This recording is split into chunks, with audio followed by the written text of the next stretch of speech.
Hello and welcome to the 0% Club, a podcast where we watch and review 0% rated movies on Rotten Tomatoes so that you don't have to. I'm your host, Evan James, and as always, I'm joined by our panel of experts versed in watching awful movies. Hello, Chris. Good evening. Hello, Tom. Hey, what's up? What's up?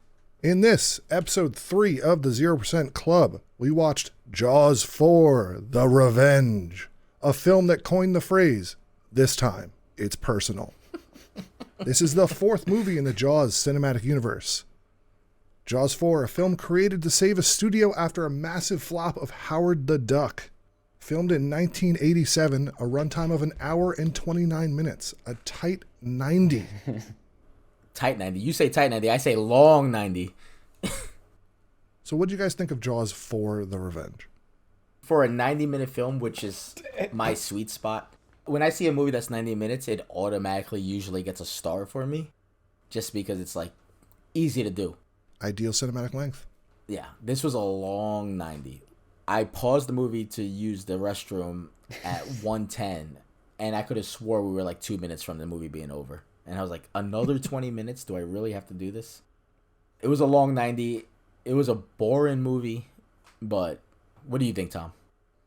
Yeah, if we were just if you have this in the context of other movies that are, actual good movies, yeah, this is, boring and there was a lot of issues with it, which we'll get into, but compared to the last one we watched, The Nutcracker in 3D, like this really wasn't, to me, I gotta disagree. It really wasn't that bad. Like I didn't mind it. Like it was there was absolutely no reason to make it. It was just like Evan said, a Hail Mary to save the studio, but like I don't know, I didn't feel like I was being tortured watching this one. I agree. I don't think it was a terrible movie. And we'll put our cards on the table later, but I definitely don't think it was a terrible movie. But it just was a very boring movie. Oh, I mean, like, to yeah, me. the first, So I'd say the first half of it felt like nothing happened other than like one big thing, but it felt like nothing happened for a while. Yeah, the first half of this movie is kind of boring, but I kind of enjoyed the film overall, and I think that's from having watched Jaws 3D, which I thought was just really boring and dumb. This one was kind of entertaining in a ridiculous sense. Right.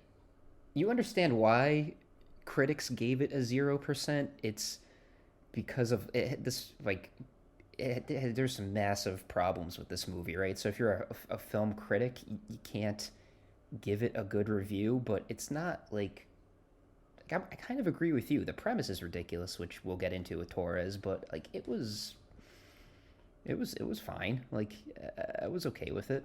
This film it definitely wasn't the worst movie I ever watched. Yeah, this film hit that sweet spot though for me of it's so bad that it comes back around and is entertaining at times. Like so bad. The shark is so laughably terrible. Oh my god, the shark is brutal. It is the worst of the shark puppets of all of the four. I have a note, not to ramble on too much, but I have a note from watching the movie where it was, this movie came out 12 years after the original, yet somehow the shark looks way faker and cheaper than the first one. So true. It's very true. It's a really bad shark. The shark looked like a Jim Henson puppet. It looked like it was like made out of like felt. Somehow it had like a texture so to it. If you look at the shots when it's swimming through the water and they show the fin, you could actually see the stitching on the fin. Yeah, you can see the stitching on the fin. It is so pathetic what they try to do with this shark puppet. It's ridiculous. It's also comical because like you can tell the production was such a mess. There's so many moments where the shark just looks terrible, and they just go, I guess just slow it down like 30%. Make the shark really slow. Somehow that'll save how terrible it moves. And it feels like the shark was a lot smaller than the first three that I watched. Evan, you watched the other three. Was this shark the smallest of the three? Yeah, this shark looked the smallest. It was by far the worst looking shark. So I'll give a quick rundown of the first three movies so that everyone, if you somehow haven't seen Jaws or any of the Jawses, you'll at least understand. In the first movie, Police Chief Martin Brody battles a shark that is terrorizing the fictional town of Amity. And that is the shortest review you will ever see of Jaws 1.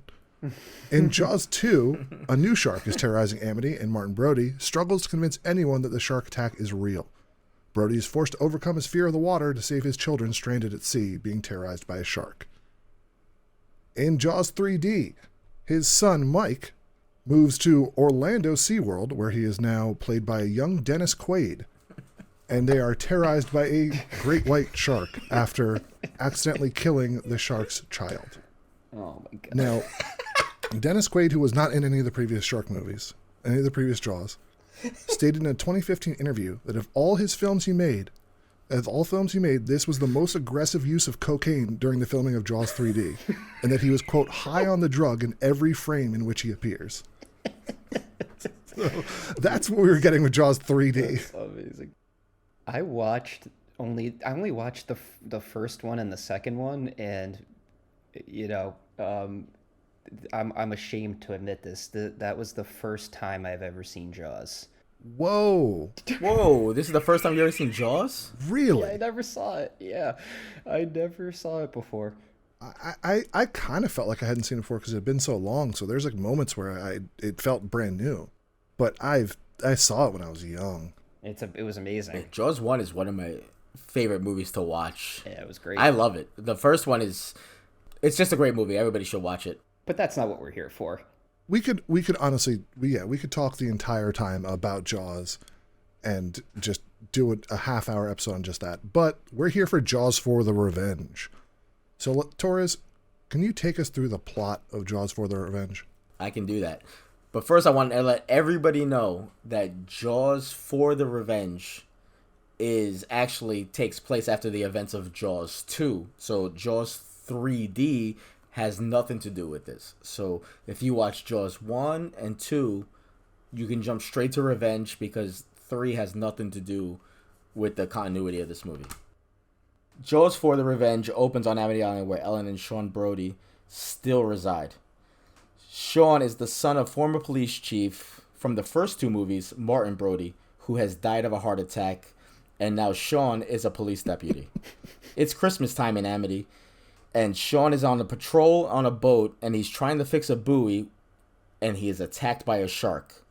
While he's being attacked, he yells for help, but nobody can hear him, while carolers are singing away. He gets dragged to the bottom of the dark water and dies. Ellen's older son, Michael, arrives with his wife Carla and daughter Thea to attend Sean's funeral. While Michael is visiting Amity once again, he and his daughter convince the grandmother Ellen to join them in the Bahamas. On the flight to the Bahamas, we meet Hoagie. He is a pilot who is plagued by loving the craps tables and losing a lot of money. And he is also played by multi-time Oscar winner Michael Caine. After we land in Bahamas, we find out Michael is a marine biologist and works with a man named Jake. They are out at the water doing some research when the shark from Amity attacks the boat. Ellen, while out with Hoagie, senses that this is happening. Somehow she can sense that the same shark from Amity has come down to the Bahamas to haunt her family. Mike decides that he shouldn't alert anybody about the shark's presence. And instead they tag the shark and they track it so they could find it themselves and do something. When there's no signs of the shark, they assume that the water is too warm for the shark to live, so they continue to do some research. Michael decides to go back into the water when he is attacked by the shark and his sub is destroyed. He narrowly escapes the shark through an abandoned boat that's sunk at the bottom of the water. The next day, Carla, the wife of Michael, is unveiling a sculpture she made on a beach when a banana boat carrying their daughter is attacked by a shark. A woman is killed, but everyone else survives the attack. This prompts Ellen to take a boat out to the sea to find the shark herself. She's going to avenge her family. This shark came from Amityville, the same shark that killed her son and made her husband have a heart attack. So she's going to get back at the shark. Now, the fact that they find out that Ellen went out to the water, the three fellas, Michael, Jake, and Hoagie, are going to take the plane out and find Ellen out in the middle of the water. Hoagie crash lands the plane into the water. The shark decides to pull the plane down into the water, seemingly killing Hoagie. But little do you know, Hoagie survives the attack and climbs back onto the boat. Oh my God. Jake and Mike decide to flash the shark to death with this random light. The shark attacks the boat and rips Jake off the front of the boat and drags him under the water. Mike screams as he watches his friend get dragged underwater, seemingly murdered, and he keeps flashing the lights until the shark gets close. When the shark jumps out of the water, Ellen rams it and the shark explodes. The boat breaks in half. The survivors, Hoagie, Ellen, and Michael, are swimming around, and what do you know? Jake is swimming also, floating around. He didn't die. Because I guess he's not a Brody. So this shark was like, hey, you're not a Brody. I'm not going to kill you. I'm after the other people. Ellen decides to fly home. She's no longer worried about the shark. And that's the end of the movie. Oh, my God. There's so much to unpack here. There's a lot, there's a lot there. Let's start talking about the beginning of the film. Mm-hmm. So, Martin Brody's son, Sean, is eaten in the first act. A role they originally wanted Roy Schneider, the actor who plays Martin Brody in the first two films, to do and die. Yes. But he obviously said absolutely not to this film. His actual quote was, Satan himself could not get me to do a Jaws Part 4. That's how he said. That's what he said when they asked him to do Jaws 4. I like how they dealt with his character. The son, Ellen Brody says that the shark killed him, and the son goes, "Dad died of a heart attack." She goes, "No, he died from fear. The fear of it killed him." Sharks can't commit murder. That's what they said. Dude, how could he die of fear? He killed the first two sharks. What's there to fear? Because he knew there was another one coming for revenge. He knew another one was just floating around out there, just swimming around, waiting. Yeah, and yet they still just live at Amity. They don't move. She stays there. I'm just gonna let you guys know now. I hate Michael. I hate that character so much. Why? He's just an asshole. Come on. He doesn't want his mom to hook up with Hoagie. Like, who wouldn't let their mom hook up with Michael Caine in the 80s? He's a pilot. He's a gambling addict. He's a lot of fun. That's actually right? why Lorraine Gary supposedly took this role, was to make out with Michael Caine. She even said something along those lines. Dude, well, who wouldn't? The reasons why the actors took their roles for this movie, none of them had to do with the actual movie, which I think is amazing. They all knew what they were getting into. It was just, hey, let's just hang out, film in a tropical location. But to your point, Evan, that first scene, that first act where he dies, where Sean dies from the shark, his acting is some of the worst acting I've ever seen. Like, he gets bit by the shark, and there's a solid 5 count before he actually reacts to having half his arm bit off by the shark. And to top it all off, underneath his jacket, underneath his coat, you can see his full arm. You can see the outline of his arm. He didn't even bother putting it behind his back. You can just see it just sitting in his lap.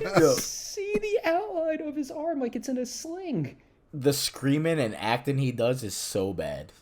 It's hilariously bad the way he dies. There's a lot of really bad acting in this movie. The scene when after the son's funeral, where they're on the little ferry, and Lorraine Gary's character just starts crying, and the way she's sobbing, she's like,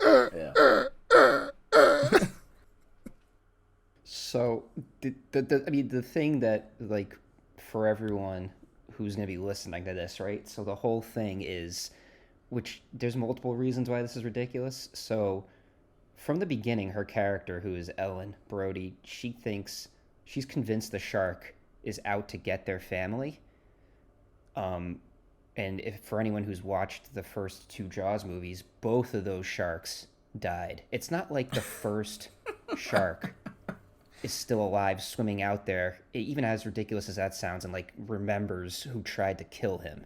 This is a completely independent shark who somehow knows that the two other sharks died at the hands of the husband, who is now dead, by the way, as we said, and she's convinced that the sharks are out to hunt this shark is out to hunt the family, so they go to the Bahamas, right, for a trip to get their minds off of Sean dying.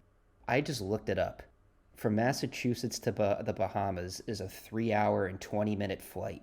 The shark swims that same amount of time. It takes him like 3.5 hours to get from Massachusetts to the Bahamas. He swims as fast as a plane. He arrives the same day. He does. As a plane. He gets there. He might have taken a plane. How do you know? Yeah, he's sad economy. Oh, dude, it's just so ridiculous. The mom in the beginning, they set it up in the beginning where she believes that the shark has a personal vendetta against the family.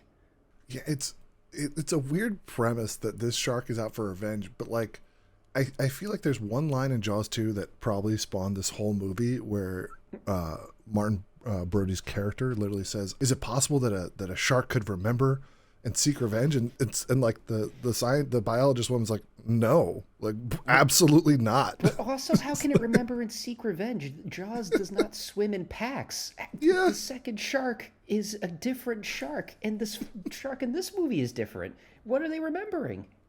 Someone in Hollywood said, "You know what? We can make this a movie," and they did, and they did it in like record time. Apparently the first 3 Jaws movies took 2+ years to make. This one took 9 months. The CEO of Universal requested this movie be made in less than a year, who, by the way, is married to Lorraine Gray, the lead character in this film. That's interesting. They set out to make this movie without a screenplay. The screenplay was written in just 5 weeks.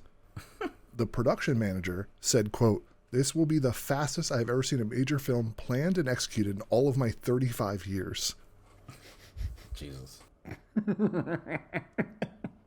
The CEO came home one day and said, they're going to make another Jaws due to the high TV ratings for the first 2 pictures. So even setting out to make this movie, he knew it was going to be a flop, but just wanted reruns on TV. Yeah, that makes sense. They knew what they were doing. So I have a quick question for you guys. Since we're still kind of in the holiday time, is Jaws the Revenge a Christmas movie? It starts off as one. It takes place during Christmas. Yeah, because they celebrate Christmas in the Bahamas. They give out And gifts. New This is a Year's. Christmas movie. This is a Christmas movie. It is a Christmas movie, for sure. 100%. One of the greats. We did 2 Christmas movies in a row without even knowing it. Well, it's the holiday season. Yeah. Yeah, it's the holiday season, so, it deserved it. It's almost like this movie, like, sandwiched the terribleness, right? Like, it's like the beginning and the end are completely ridiculous, and the middle is just kind of like a whole lot of nothing. Like, I feel like a lot of the disdain for this movie is like it's kind of boring in the middle, but like the ending has so many ridiculous, like the last 20 minutes of the movie, so completely insane with all of the issues that they had with rushing the film, and just like people who his buddy Jake like gets eaten by this giant shark but somehow doesn't die, and like there's just so many ridiculous things at the end of this movie that I think like they really packed it all in the last act of this movie. It was nuts. Well, apparently Jake was supposed to die in the original ending, and it didn't play well with test audiences. Yeah. So they just let him live. The whole ending was reshot. Originally, Ellen drives the boat into the shark, and then the shark thrashes around, destroying the boat, which is why at the end, after the explosion, there's just no boat left. The explosion itself wasn't going to happen, but apparently audiences were expecting something more explosive, since the first 2 movies ended with a shark exploding. So they refilmed that, and while they were refilming it, they refilmed Jake surviving and being jovial at the end, where he's like joking about it, even though he was just mauled by a shark. Yeah, he was fine with it. I'm here, man. That's I love that they had a different they had a different ending, because like the audience expects expect some spectacular ending to a movie, and it needs to be a giant explosion. This is the biggest problem I have with the movie is that there's no stakes in it.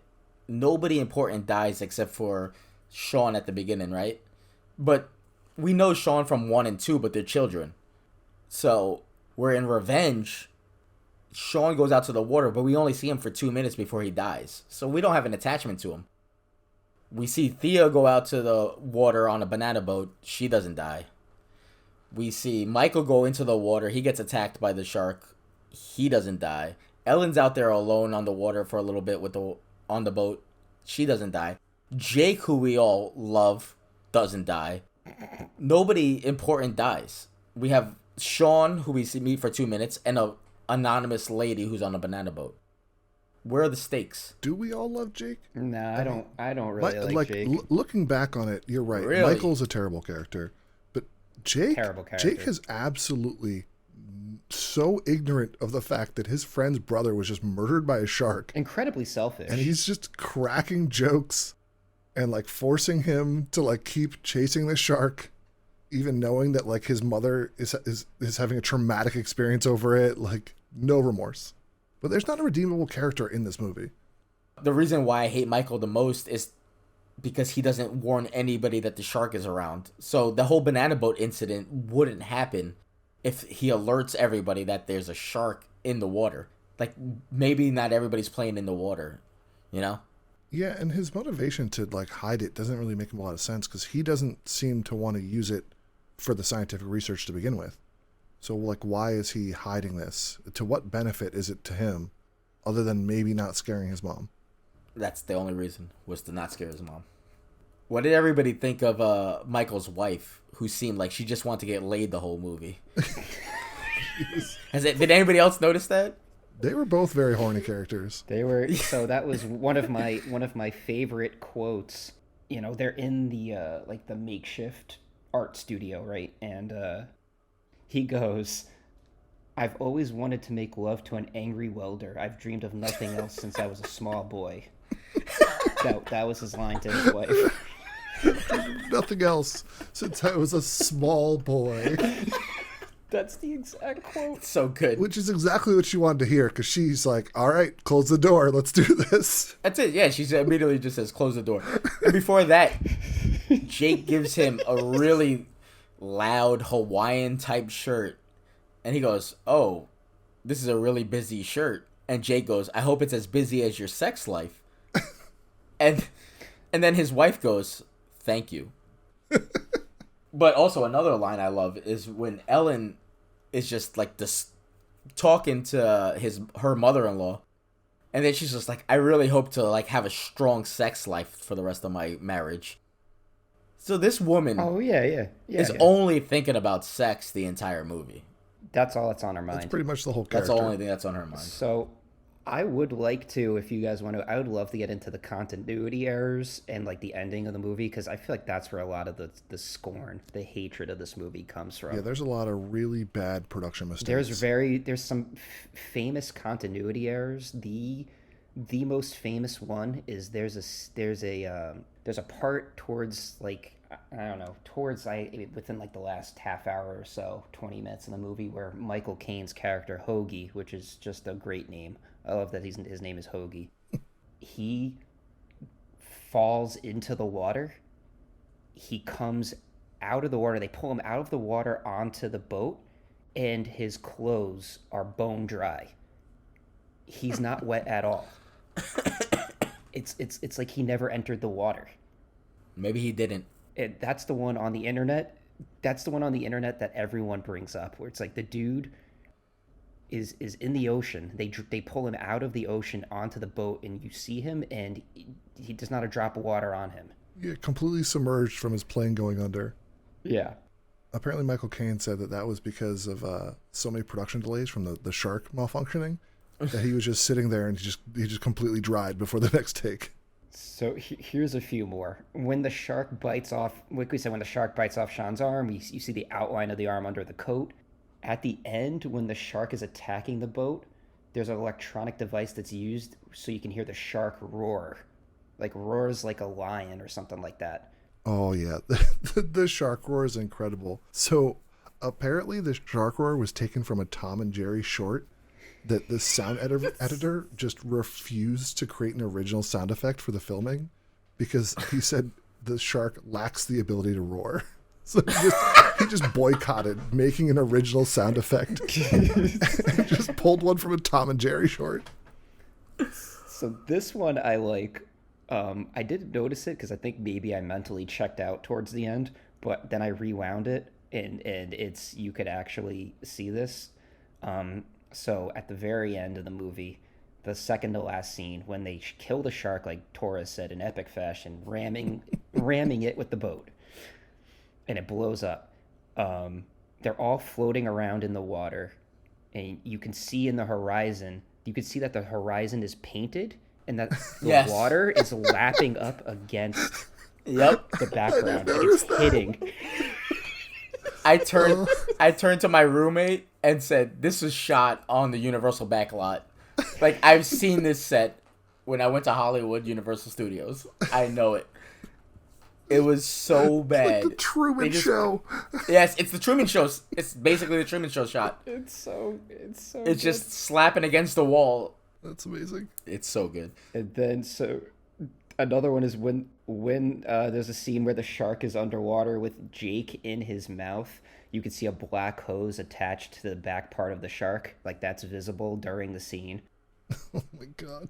On the banana boat scene that Torres mentioned in his summary of the movie, as the shark grabs the woman and bites the woman and pulls her off the banana boat and slams her into the water, you could see the shark's rubber teeth bend as he bites her. Yeah. I loved the banana boat scene. The banana boat scene it's the most memorable scene of this movie. So I seen this movie, like I said, a few years ago, and that's the one that's the one I remember the most. What got me for that scene, so they're all like really on edge about sharks, about shark attacks, about there being a vendetta against this family, right? So in this Jaws universe, every time one of the children goes out on their own in the water, something bad happens, right? Yeah. So in this movie, the little girl, like 5 years old or whatever, she's like, "Mom, can I go on the banana boats?" And the grandmother's there, and nobody says no. This woman thinks there's a shark out there with a personal vendetta, and they let the girl go by herself with strangers onto a banana boat. And then what do you know? The shark attacks But Tom, the banana boat. surely a shark who would never be in a warm water climate like this couldn't have possibly come all the way from Massachusetts to haunt this woman. That's ridiculous. Oh my god. What do you guys think about Ellen being able to sense the shark is nearby, but then when the shark was nearby the banana boat, she didn't sense anything? What was that about? She looked a little worried. She was worried, but she wasn't sensing him. I can't tell if it was just really bad acting. Is she supposed to be sensing it? She does sense it. Or is she just like having a stroke in her face? The music would change and stuff. There was times where she wasn't even by the water and she would just start like freaking out, like, oh my god. While Michael was being attacked, she was reacting to it. That was incredible. She's in the middle of a carnival and all of a sudden she starts freaking out, somehow sensing the shark. I love that she was having flashbacks to events that she wasn't present for. Yes, That was the other continuity error. Yes, that I have that in my notes too. I'm glad we all noticed that. She's got a flashback so bad to her husband killing the shark, but she wasn't there. She wasn't even on the boat. She wasn't even on the boat, and then she's thinking about her son and her husband and all this stuff going on. But she got her revenge, so. There was something that I found that actually made the film seem a little bit better to me. Apparently, in an early draft, the shark was controlled by a vengeful witch doctor that was set out to curse the family. That would at least make a little bit more sense than just a vengeful shark. A vengeful witch doctor. Because then that explains why the shark is on a path to the family, right? Like, it's a very ridiculous explanation, but at least you're like, oh, okay, there's some voodoo witch stuff going on here. It's better than like literally no explanation of how the shark knows all this stuff. It's a sentient shark. Fueled by revenge. It's fueled by human meat and revenge. So not only we mentioned obviously all the continuity errors and just like the actors and actresses seemingly just doing this for like a trip to paradise. Michael Caine made no he didn't really hide that when anytime anyone interviewed him. In fact, he said that he accepted his role for this movie after seeing only the first line of the script, which was "Fade in Hawaii." He wanted a trip to Hawaii, and then he's like, "All right, yeah, I'll do the movie." Didn't they film this in Bahamas? They did. So maybe I don't know. Maybe the first cut was the first idea was Hawaii. I don't know. Right. Reportedly, he got paid $1.5 million for 1 week of work, and Right. Supposedly work on his mom's house was behind schedule and over budget. And at the time, he was in a bit of a dry spell between projects, so he signed on to do this movie. Then finds out that he's nominated for an Academy Award. He requests to push the filming so he can attend, and they say no. And while he's filming this movie, he wins an Oscar. So he missed out on that Could you imagine? to film Jaws for the He Revenge. couldn't go. Could you imagine? That's amazing. Could you imagine telling your Oscar-winning actor that he can't go to the Oscars while you're making this terrible movie?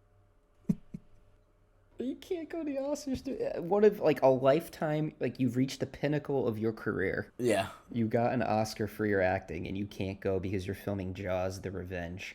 But Michael Caine, though, says about the movie, he was also quoted as, when discussing this in an interview, "It is part of movie history. The original was one of the great all-time thrillers. I thought it might be nice to be mixed up with that." However, later in the interview, Caine also says, "I have never seen the film, but by all accounts it is terrible. However, I have seen the house that it built, and it is terrific." Oh. Hey, I can't blame him. get your money, man.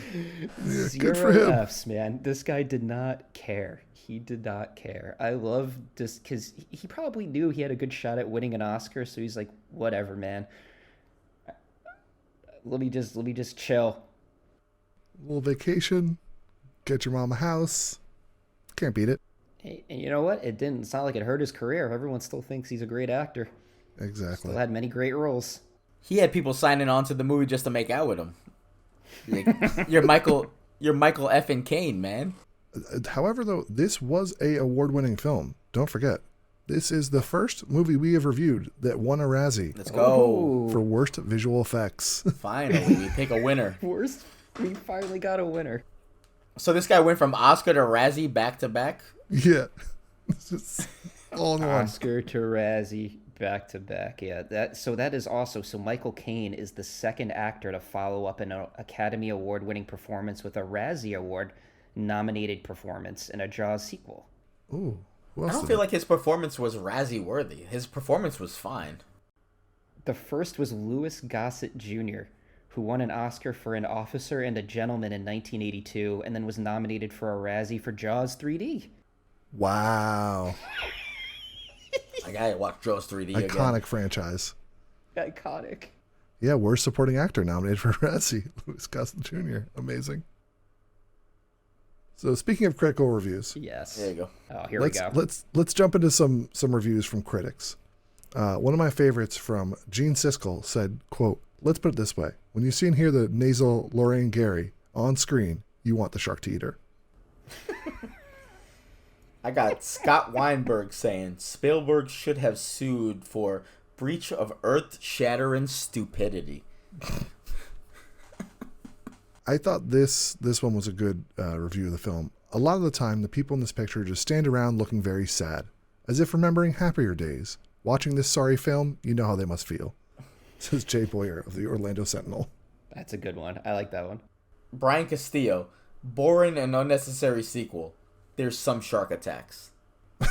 Which is true. So, There wasn't that many not shark wrong. attacks in a shark movie. We had like 4, maybe. Yeah, he's not wrong. I got some users, some fan reviews. Love a fan review. Nathan B says this film sucks on so many levels. Brett C, however, goes, I enjoy the movie more than the other Jaws movies. Don't understand the hate at all. I saw some people kind of liked it. Korea O said, I really like it. That's all I can say. Reviewed 1 day ago. Oh. 1 day ago. They're still reviewing this movie. She watched it when we watched it.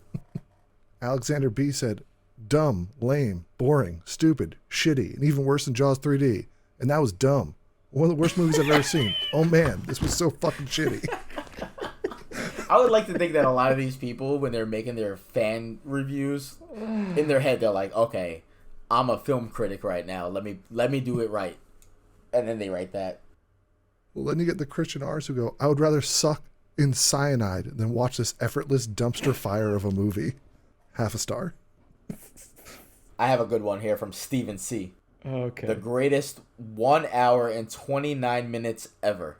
Tight 90, man. That's 5 stars. Wow. Ideal cinematic length. 5 stars. But, cards on the table, fellas. Do you think this movie deserved its 0%? Evan. I do not. This movie was bad, and it was a production mess. It was rushed. The acting was bad. But it was kind of entertaining. There's scenes in this movie that were so stupid that were kind of funny. Like, the shark exploding at the end is laughably bad. Any scene with the shark is just so bad. It's so The rest of the film is just so dull and boring and poorly acted, but it actually like looks good. After watching Jaws 3D, which because it was shot in 80s 3D is like blurry and out of focus and long shots of floating limbs to be like, whoa, 3D. This film actually was entertaining. I enjoyed it. I don't think it deserved 0%. Tom? I agree with Evan. I don't think it deserved 0%. I think that if you're a film critic, because these Rotten Tomatoes scores are based off of critic reviews and not fan reviews. If you're a film critic, I feel like you have to give it a bad review. Like, no one's going to give it a positive rating because of all the continuity issues and how rushed the production was and how like terrible the shark looked. But it's not a 0% movie. I don't. There were parts of it that were kind of enjoyable. There were parts that Evan said, that were so like unintentionally funny, like so bad that you just can't help but laugh. That I don't think it's a 0% movie. Chris, what do you got? Yeah, I agree with you guys. I think the opening scene actually looks really competent. Like when the opening scene at night, you got the carolers. He goes out on the bay on the boat. He gets attacked by the shark. It feels like that first 7 minutes of the movie are fine and kind of competent. And just off the bat from there, I think it doesn't deserve 0%. Because it's definitely not the worst movie we ever watched, for sure. Especially out of the 3 we watched. It's not a fun movie to watch, but it's definitely not a 0% movie. If they're going off just the other 3, maybe, because it just keeps getting worse and worse, right? Like Jaws 1 was a masterpiece, 2 was an unnecessary sequel, 3 was the 3D cash grab, and then they said, once they saw Revenge, they were like, we're done with this. We're going to trash this and kill this franchise so they don't make it anymore. But it probably wasn't a 0%. I would say it's somewhere in the 10 to 15% range, if I had to take a wild guess. Well, the fan reviews give it it's a 15%. So, boom, there you go. Would you rank this above Super Babies, Baby Geniuses 2? Ooh, yes. Personally, as a movie that was made, I think it's a better made movie than Super Babies Baby Geniuses 2. I did not enjoy it more than Super Babies Baby Geniuses 2, though. I thought Super Babies Baby Geniuses 2 was way more fun to watch. My heart says Super Babies, but my brain says Jaws: The Revenge is the better the better movie. But Super Babies and the BGCU will always have a special place in my heart. But I think Jaws was a better movie. Jaws: The Revenge was a better movie. Yeah, I agree with that. Super Babies has a very special place in my heart, but Jaws 4: The Revenge was more entertaining overall. Okay, so are we safe to say the 0% Club rankings right now of movies we've watched? Our worst movie we watched is Nutcracker 3D. Yeah. Number 2 is Super Baby Geniuses 2. Number 3 is Jaws: The Revenge. And the worst characters are Fairy Lady from Nutcracker, John Voight from Super Baby Geniuses, and Michael Brody from Jaws 4. Yeah, Michael sucks. Yeah, Michael does suck. Well, that does it for this episode of the 0% Club. If you want to see more of our content, make sure to follow us on Twitter and Instagram at ZPCPod. Next episode, we review the movie Transylmania. A group of college kids do a semester abroad in Romania and realize that if the partying doesn't kill them, the vampires just might. Make sure to like and follow and rate each episode. Did we deserve 0%? Let us know. As always, thank you all for listening.